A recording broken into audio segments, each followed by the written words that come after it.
Соңғы деректерге қарағанда Қазақстанда 500 мыңнан астам жалғызбасты ана бар. Ал дүниеге келіп жатқан әрбір 5-ші сәби некесіз отбасында туылуда. Яғни елімізде мыңдаған әйел жесір, мыңдаған бала жетім болып өмір сүруде. Армысыздар ағайын, эфирде қоғамдағы мәселенің маңызына үңілетін өзекті хабары.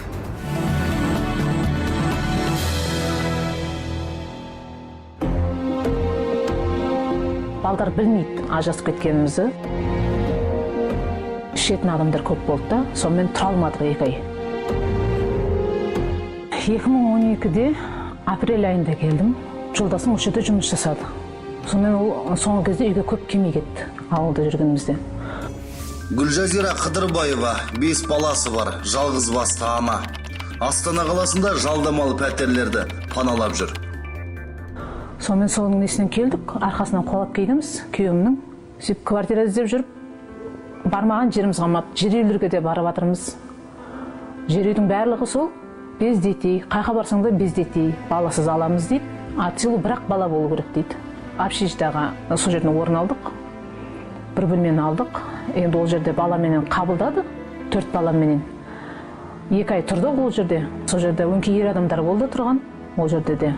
Семейнилар да болды тұрған, бірақ жаңа көбінесе ішетін адамдар көп болды да, сонымен тұра алмадық 2 ай.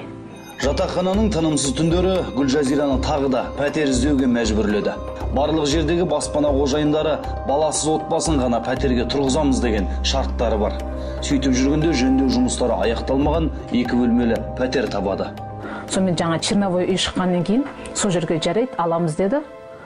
Бірақ бізде жұмыс жасайсыз деді. Сонымен жарайды деп ол кісілерге кіріп алдық жаңа черновой вариантқа. Ол жерде мен 2 жылдан астам тұрдым. Әрі сол жердің жұмысын жасадым, полын жудым 9 этажды. Астанаға жұмысқа кеткен күйеуінің артынан іздеп келгенде 5 баланың әкесі теріс айналған. Бірақ балаларға айтқан жоқпыз дейді. Бүлдіршіндерді алдап жүр. Ол енді жолдасым кеп тұрады. Енді все-таки 5 баланың әкесі ғой енді. Ол әзірде кеп тұрады, бірақ балдар білмейді ажырасып кеткенімізді.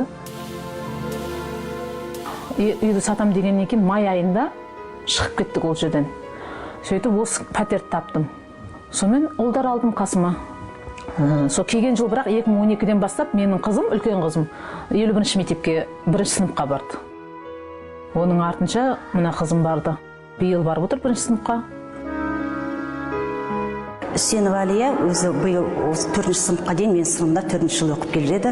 Өзі Әлия негізі көп бала отбасынан болғандықтан ба, өзі сондай бауырмал, өте мейірімді жан. Үйінде өзі 5 қыз, 1 ұл бала бар. Менің сыныбымда Үсенова Сая оқиды, 1-ші И сыныбында. Ол озат үлі оқушының бірі.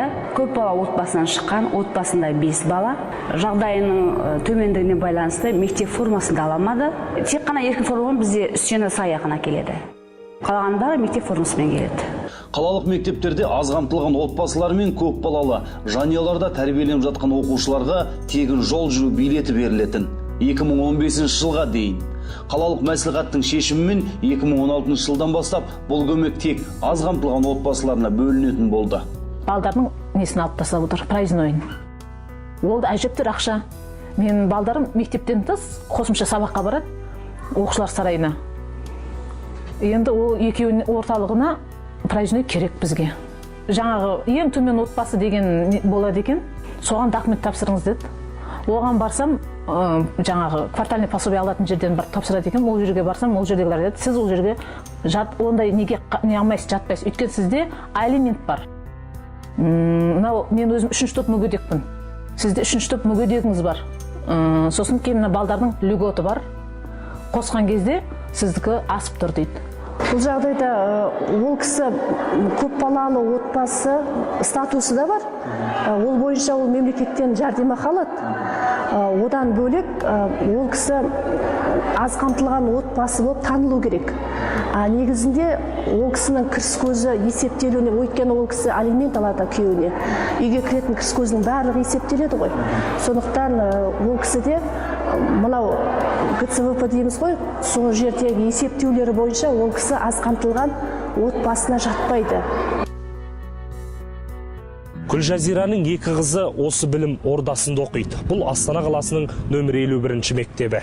Біз мұнда әлеуметтік педагогтан осы отбасына қандай да бір көмек көрсетулерін талап етіп, жалғызбасты ананың өтінішін ала келдік. Мектеп басшылығына біз жолыққан күннің кешінде тез арада арнайы комиссия құрылған. Қыдырбаева Гүлжазираның шаңырағына барып, мәселені қайта қараған. Қуантатыны оң шешім шығыпты. Мектеп комиссиясы жұмыс істеді, ол кісінің бар жағдайларын, үйлеріне барып, тұрмыстық жағдайларын таныстыру актісі толтырылып, мына февраль айына, осы ақпан айына оған проездной алады, 2 баласы да. Әкелері көкек атанып, 5 балапанды қараусыз қалдырса да, ана жүрек қызғыштай қорап, тұмсықтыға шоқтырмай, қанаттыға қақтырмай отыр. Ал келесі кейіпкеріміздің мәселесі мүлдем басқа. Қолда болған, күңде болған жетім қыздың тағдыры мынандай. Я выпускница из детского дома, я сирота. Әмина Әкімжанова жетімдер үйінде тәрбиеленген, 2 баланың анасы. Темиртау была в детском доме. Мен Теміртау қаласындағы жетімдер үйінің 2009 жылғы түлегімін. Негізінде жетімдер үйінен шыққан балаларды пәтерге кезекке қоятын қалайда. Ал біз бітірген жылы ондай ештеңе айтылмады. Қолымызға құжаттарымызды берді де, жолдарың болсын деді. Именно нашего детский дом нас никто ничего не поставил. Просто документы в руки дали и идите своей дорогой, как говорится. Жетім екенін сырттан естіген біреулер Әминаны жұмысқа шақырады. Алдап, құлақ естімейтін, көз көрмейтін, ен даладағы бір қыстаққа апарып жұмысқа салады.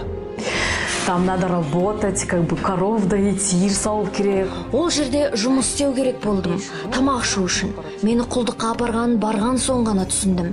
Мен Теміртаудағы жетімдер үйінен басқа ешқайда барып көрген жоқпын ғой.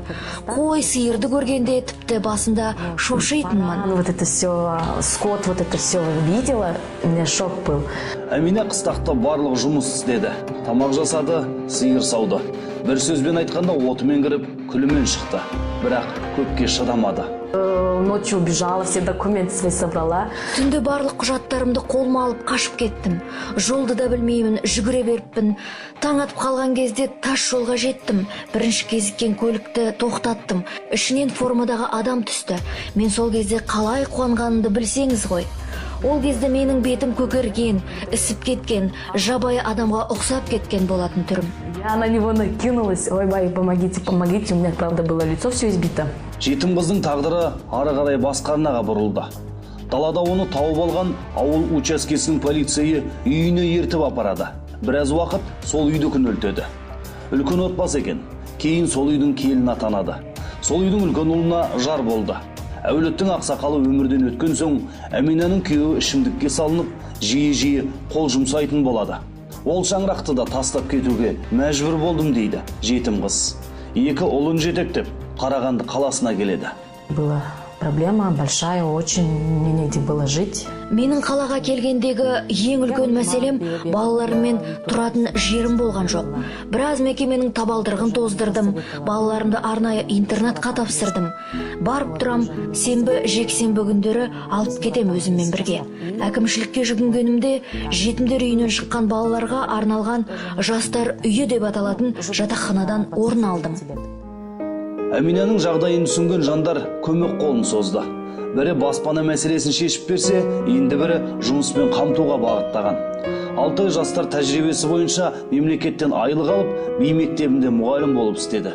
Енді осы мектепке толыққанды жұмысқа орналасамын дейді. Сейчас в данный момент у нас все, я напрактиковалась уже, я уже работала, отработала. Мен тәжірибеден өтіп болдым. Енді осы айдың 1-нен бастап жұмысқа шығамын. Маған бұл жер ұнайды. Жұмыс тәртібі жақсы. Әріптестерім де өте тамаша жандар. Мне здесь нравится. Өмір теңіздің асау толқындары біреудің кемесін аударса, біреудің қайғын мезгілсіз жағаға шығарып тастап жатады.